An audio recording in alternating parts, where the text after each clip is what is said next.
Welcome to সুষ্ঠু শিক্ষালয়। Big breaking news নিয়ে চলে এলাম।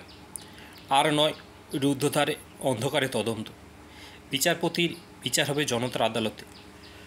সব কিছু নিয়ে বিস্তারিত আলোচনা করব।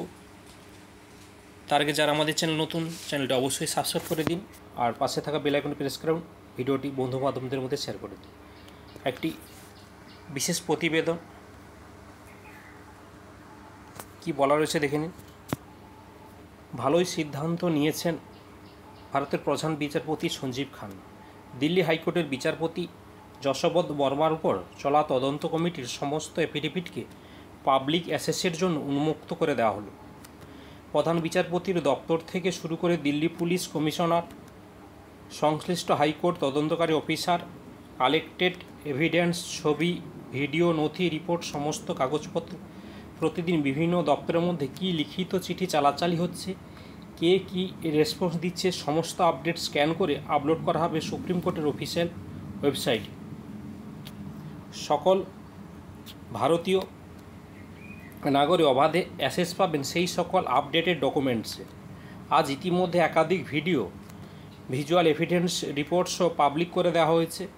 ফায়ার সাইট থেকে উদ্ধার করা টাকার অরিজিনাল ভিডিও প্রকাশ করছে সুপ্রিম কোর্ট। ভারতের প্রধান বিচারপতি জানিয়েছে, নাগরিকদের স্বাধিকারের শেষ স্তম্ভ বিচার ব্যবস্থা। আদালতের দিকে তাকিয়ে থাকেন কোটি কোটি নাগরিক। তাই বিচারপতির প্রত্যেক ভুলের জন্য ভারতীয়দের কাছে দায়বদ্ধ। তাই কোনো রুদ্ধদ্বার অন্ধকার ঘরে তদন্ত নয়, বিচারপতি তদন্ত হবে জনতার দরবারে, সকলের সামনে। আর নাগরিকরা সক্রিয় অংশ নেবেন তাদের এই বিচারকের বিচারে। সমস্ত লিগ্যাল জার্নালিস্টকে ইতিমধ্যে জানিয়ে দেওয়া হয়েছে। তারাও খবরের মাধ্যমে সমাজের কাছে হাজির করবেন অরিজিনাল ইনভেস্টিগেশন রিপোর্টগুলো। এত বড় একটি সাহসী পদক্ষেপ নিয়ে মানুষের দরবারে বিচারকের তদন্তকে উন্মুক্ত করে দেওয়ার জন্য প্রধান বিচারপতি সঞ্জীব খান্নাকে আমাদের পক্ষ থেকে ধন্যবাদ জানাই। কারণ মানুষের শেষ ভরসা এই বিচার ব্যবস্থা, সুপ্রিম কোর্ট।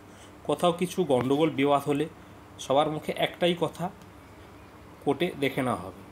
কারণ মানুষ ন্যায় বিচারের জন্য কোর্টে যায়। চলুন, এই গত কয়েকদিন আগে যে দিল্লির হাইকোর্টের বিচারপতি